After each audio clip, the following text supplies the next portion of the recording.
Hi, this is Genevieve doing the various prompts for Module 7. I chose to do Prompt 1 and Prompt 3. Prompt 1 was regarding the media theory asserts that mass media, including social media, directs our attention and influences our worldviews. Give some examples of how the media has influenced your perception and worldview. What messages reveal a dominant ideology?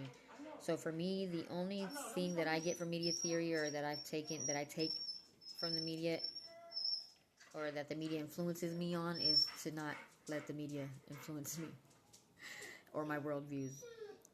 To me, television, the internet, everything, especially in today's time, is untrue or exaggerated.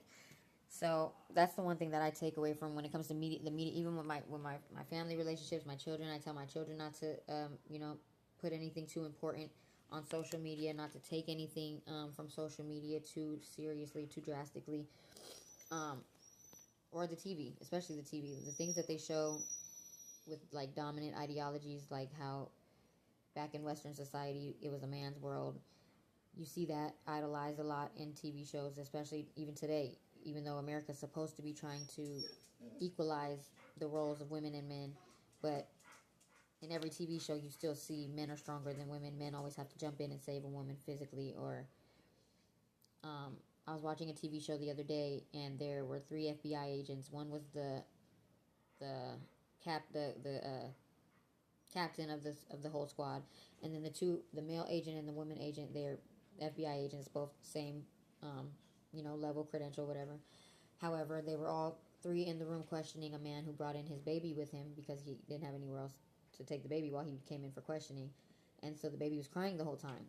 The boss and the other male FBI agent, they both look at the female FBI agent and give her the baby and tell her. She said, why do I have to take the baby? They said, because you're the closest thing here to a mom. So she had to sit outside in the hallway with the baby while they were questioning their perp. Just things like that. Like, that just shows that, at least in our country, those things are still being idolized. They're still being shown to everybody in the media, and aggressively, which is a contradiction to what America claims, our government claims to be trying to better our country with. Because if they were trying to do that, they wouldn't do the opposite when it comes to the things that people watch and listen to on a daily basis. That's just my opinion. So prompt 3, employers often look at social media and other internet clues when considering individuals for employment. Do you feel that employers should use social media to influence hiring decisions? Why or why not? Do you feel that employers should be able to fire employees for posts they put on their own personal social media that mentions their employers in a negative light? Now, this goes both ways for me, because it all depends to me. I think that if employers have already met a candidate, interviewed them, no, they shouldn't be on their Facebook or their social media, because you've already considered this person, you already interviewed them.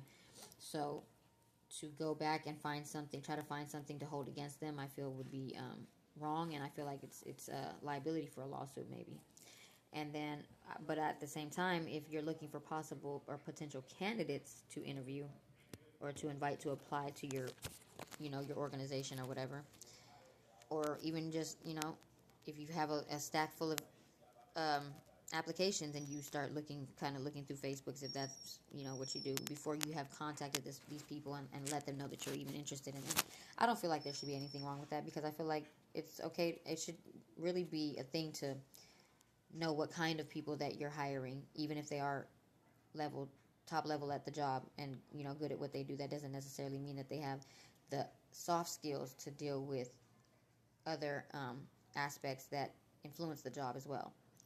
So a person can be really good at administration, but not be good with people. However, if you're not good with people, that could affect your job as an administrator. So as far as talking about your employer in a negative light on your Facebook, I feel like that's unprofessional and embarrassing.